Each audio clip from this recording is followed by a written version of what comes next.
This chapter is brought to you by horror, the first time America's paranoia infected the world. Every generation, the media is blamed for the unruly behaviour of the young. In the 80s, it was heavy metal. During the 90s, it was rap and computer games. Well, there was once a time when comic books were seen as the greatest danger to the youth of the world, and the American government decided it needed to do something about it. The Senate hearings into juvenile delinquency would not only change the comic industry forever, it inspired an age of true horror across the globe, allowing government-sanctioned witch hunts ruled by men like Joseph McCarthy to destroy the lives of everyday people as they looked for hidden perils in a seemingly dangerous world. And this all began with the war against comic books.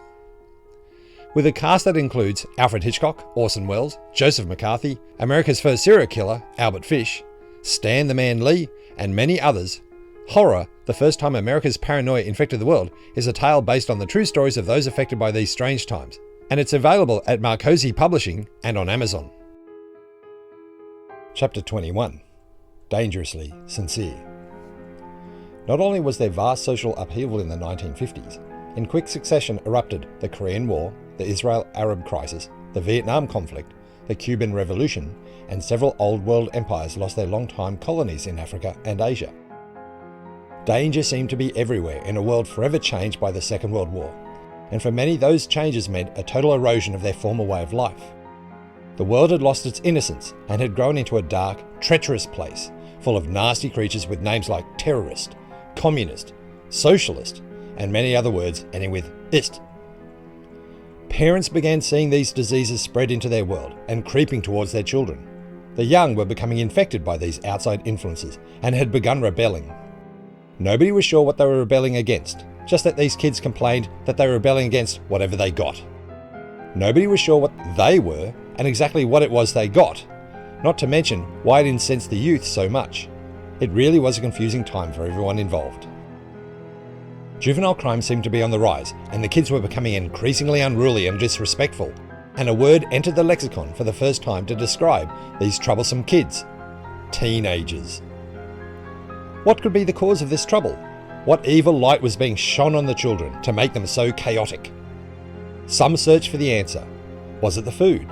Was it the music?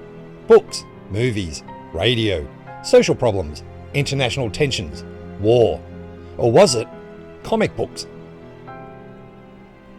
Paranoia settled across the West as adults felt they could no longer trust their children. Long hair, weird clothes, the kids even seemed to have developed an entirely new language, one sprinkled with words like cool, and those who were with it. Any self-respecting adult who listened into a conversation between a gaggle of these teenagers would soon be left scratching their head and looking for a translator.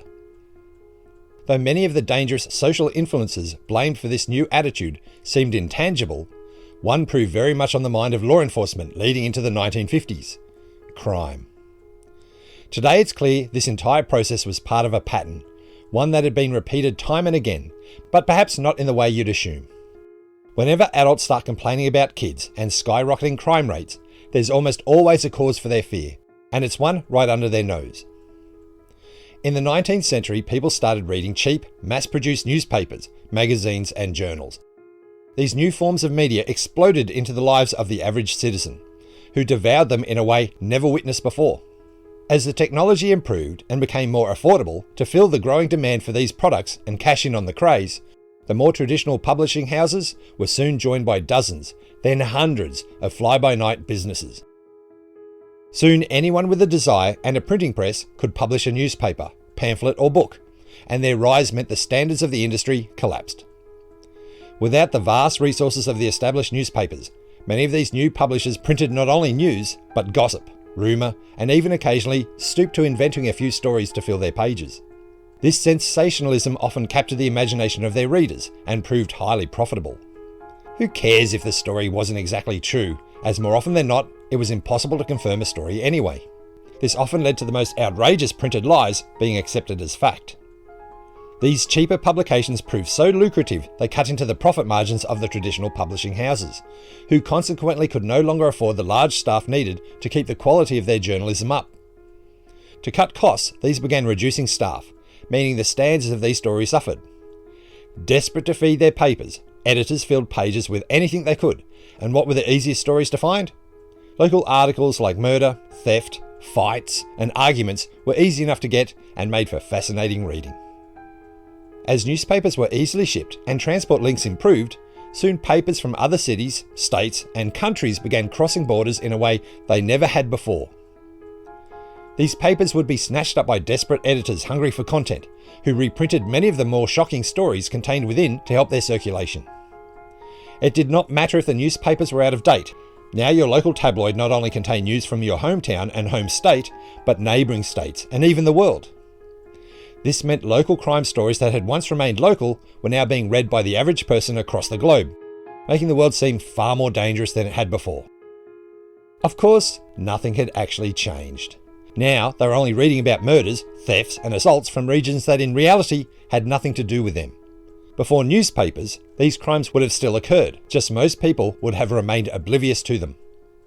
With its growing influence on people's lives, the printing press was the most important technology in the world. And then came the telegraph. Wires spread across the globe like spiderwebs, and the news that tapped its way down their metal cores could appear almost instantaneously anywhere in the world. Never before had humanity joined forces to pass information to each other the way it did when submarine cables were laid across the ocean floors between continents. The very first telegraph cable was laid in 1850 between London and Paris, and after a short conversation between Queen Victoria and Napoleon III, a fisherman accidentally cut the line and it fell dead. In 1866, a cable across the Atlantic connected the Old World to the New. And then in 1872, a telegraph cable was laid between Asia and Australia. It wouldn't be until 30 years later, when a cable was laid across the Pacific, that the entire globe was encircled by almost instantaneous communication. For the first time in human history, the news of the day actually became the news of the day. Whatever was happening, wherever it was happening, as long as there was a telegraph line nearby, the entire world heard about it. The technology became so important, all too soon there were very few places not close to a telegraph. And of course the media cycle was triggered again. New reports from across the globe flooded in, and it must have felt like crime rates were on the rise once more. Of course, nothing again had changed, only instead of reading in the paper about events that were weeks, if not months old, now this news occurred days ago. The world had just become far more immediate. No sooner had the telegraph established itself as the most important media conveyance in the world than its day was done. Wires were no longer being rolled out across continents. They were now being wrapped in tight bundles, placed in vacuum-sealed tubes, and fed huge quantities of electricity. Not only did this make them glow like mini suns, it also helped them capture and send radio waves. Newspapers were under pressure as radio became everyone's media of choice. Households scrimped and saved, and soon even the poorest home had at least one radio set. The original stations producing the program for these sets soon became dozens as more local-based, less powerful radio stations appeared. Stories could now be broadcast immediately into homes, often with journalists on the spot, reporting to the listener exactly what was happening in real time. Meanwhile, more powerful broadcast systems were created, along with ever larger aerials reaching high into the sky. The closer to heaven a tower was, the further it could broadcast and the more people it could reach. Like the telegraph had, radio broadcasters quickly spread across the planet. Thanks to a growing stable of dramatic, children, historic, educational, current affairs and comedic programs, as well as live sporting, social and political events, information was now spreading at a faster rate than at any time in history. Once more there was a growing sense the world had just become a little bit smaller and even more dangerous. Bank heists, wars, murders, beatings, riots. Stories of all these crimes poured out of the glowing radio set sitting in everyone's living room. Only this time it was possible to hear the urgency, the panic, the distress in the voice of the newsreader in a way no newspaper could ever capture. Nothing, of course, had changed. It just seemed like it had. Immediacy replaced curiosity as the dramatic quality of radio fed the paranoia and fear of the listener. Radio broadcasts could also be interrupted in a way no newspaper article could.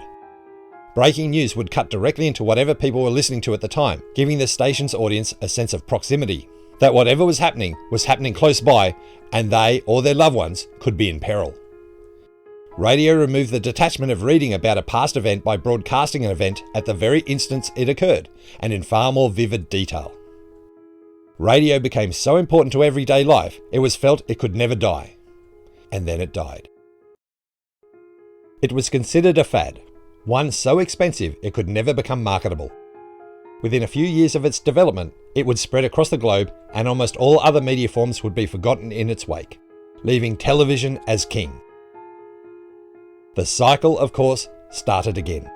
Quality soon gave way to quantity, and local TV news reports were joined with national, then international stories as the medium grew and became more sophisticated. TV was like radio, but with images. If a picture tells 1,000 words, how many of the words once held in newspapers and magazines were now being received every day by people thanks to TV in a far shorter time? What would be more horrifying, reading a story about a murder from 6 weeks ago, hearing about a recent murder on the radio, or seeing a murder occur before your eyes on TV? Television affected society in a way nothing had before. Perhaps only fire beats TV as the most important human invention. TV was so powerful it even dominated the mass medias that followed it. Computers, the internet, satellite communication, all have been co-opted by TV. Even the medium's reputation has remained untarnished. Rock and roll, video games, the web, all were thought to be dangerous when they first appeared and were blamed for society's woes, but rarely was TV. Humanity loves TV, and though it is constantly being refined and improved, its presence in our lives is as strong today as ever before. These new technologies have advanced the flow of information at such a rate and in such a quantity that they'd simply overwhelm those from the age of print. How could somebody whose view of the world came through a crudely printed newspaper handle the relentless, bombarding imagery of TV tied with the internet today? How dangerous would the world seem with instant images of rockets being fired into cities, bushfires devouring forests, mudslides eating villages, medics carrying wounded into waiting ambulances, police pursuits, helicopters and APCs filing past hordes of desperate refugees, and starving children with lifeless eyes crying as flies wandered in and out of noses and open mouths. Not to mention vessels streaming across the open ocean, firing harpoons into desperate whales. School shootings, revolutions, killings, genocide, explosions, gunshots, stabbings, mutilations. Just how dangerous do you think they would find our world today? And how more dangerous is it really to theirs? Crime rates drop, along with mortality rates and accident figures. Meanwhile, life expectancy rises, as does the quality of those lives. A common cold is no longer something to be feared. Surgery is so commonplace, they produce reality shows about it. And the stars that were never visible due to the chimney smoke from the fires of thousands of houses that made up the crushed, cramped cities they came from, well, humanity has now danced amongst those stars. The world is, and always has been, a dangerous place. But statistics show year by year, decade by decade, it gets safer. Crime rates are falling. Children are far more respectful than they ever have been before. Sure, their music is terrible and almost a crime by itself, but that's hardly the end of Western civilization. Technology does not increase crime. It just increases the amount we personally witness. Do a little experiment tonight and watch the news. But remove all international and interstate stories and note exactly how much is left. To give you an idea of the power of the modern media, as I write this, my TV has been interrupted by a breaking story of a terrorist attack on a coffee shop in Sydney, Australia. If you are an international reader, did your own news report this story? I am now watching live footage of people escaping from the building under siege. This feels immediate, concerning, and literally has nothing to do with me, as I live 400 kilometres away. This chapter was brought to you by Horror, the first time America's paranoia infected the world. Horror is now available at Marcosia Publishing and on Amazon. The music was Depth of Focus by Shane Ivers.